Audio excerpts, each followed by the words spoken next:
the Green Party in England and Wales.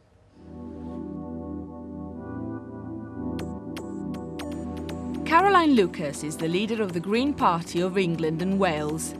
The Greens have 2 MEPs. The Scottish Greens have 2 MSPs. There are 132 Green councillors throughout Britain, and about 300 Green candidates will be fighting this general election. Now, one of your central messages is based on a nightmare vision of what will happen if we don't tackle global warming. But the trouble seems to me that the British people don't quite believe you yet, do they? I think that we're not trying to scare the British public with a nightmare vision. I don't think that's very effective. I think what we need to do is to get a message across to people that tackling climate change can actually improve our lives. And yet climate scepticism is rising. That is slightly problematic for you, isn't it? I think there is a lot of denial going on, which is quite understandable. It's a very human reaction. If you're given some really appalling news, it's not surprising that to some extent you try to resist it. It's no good, criticising people for not leaving their car at home if there isn't a good, affordable, reliable public transport system for them to use instead. So I think we need to get away from kind of guilt-tripping people over climate change. Your party is calling for a staggering 90% cut in CO2 emissions in the next 20 years. It's going to imply a complete revolution in the way we do things. There's no two ways about it. I wouldn't hide the fact that we certainly want to make some major changes. 90%, I would that's challenge, a lot. It is, but I would challenge the idea that this has to be stark. Let's be clear about it. Cheap flights will be a thing of the past, won't they? Flights will become extortionately expensive. Car use will be severely restricted. I'm certainly happy to say that it's not going to be possible to have flights from one end of Europe to the other for £10 and £20. But I again would challenge this idea that car use is going to be restricted. I mean, we're not going to go around with some kind of green police restricting whether people are using their cars. One of the things that the Green Party has been looking at is the idea of personal carbon quotas, which is basically a slightly more flexible way of enabling people to reduce their emissions. So, for example, the idea is you might have a card, a bit like a credit card, which you would then swipe it each time that you were perhaps taking a flight or a train journey or buying your petrol. And a certain number of credits would then be deducted from your overall quota. In this election, the economy is at the forefront of people's concerns. The first thing that jumps out, again, is that you say you don't believe in economic growth. Now, how do we square this with...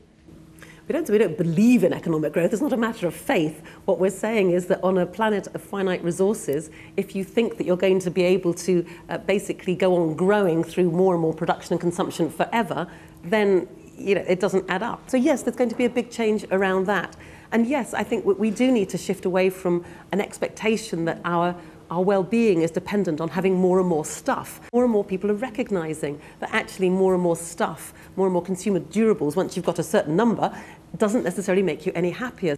And for those who don't want to work, can't work, whatever, there is a citizen's income idea that is rushing around. It's the idea of giving everybody, regardless of who they are, whether they have a job or not, or the same amount of money, almost like a handout from the state. It's a longer-term aim. Obviously, it's not going to happen anytime soon, sure. But I think it's what it's about, and I think it's an important debate to have.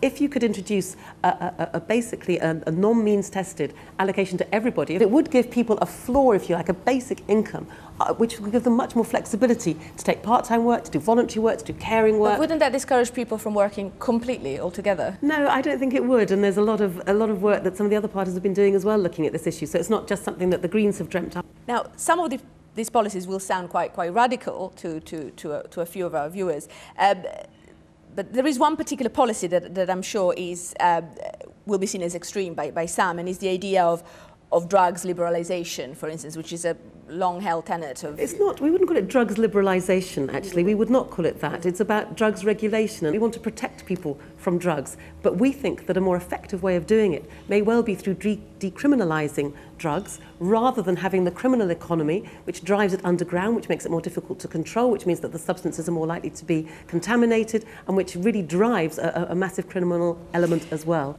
Your party is hoping to capture at least one Westminster seat at this election, if not more. But wouldn't it actually be the case that the more people learn about all the various policies of the Green parties, the least likely they might be to actually vote for you? I think that's very insulting to the intelligence of people up and down the country. Over 1 million people, 1.3 million people voted Green in the European elections. I think that when people get Greens elected, they like what they see and they want more. Thank you very much. Thank you. And Phil and Amanda are still with us now. Do you think this election might be the election of the smaller parties? Not that small, not as small as the Greens. The problem for the Green Party is that the whole environmental issue has just gone off the agenda. People are much more concerned about debt and finances and the recession. Phil? Yeah, I agree with that. That's true. I think they'll You don't get think it. they might pick up a seat in I think they'll Brighton get. or wherever? I think other parties will get a big share of the vote, and they might get a seat in Brighton. But I think what that shows you is that none of the three main parties has really made this issue their own. If and when they do, then that will be the end of the Green Party. Astonishing, though, how little. I mean, you know, we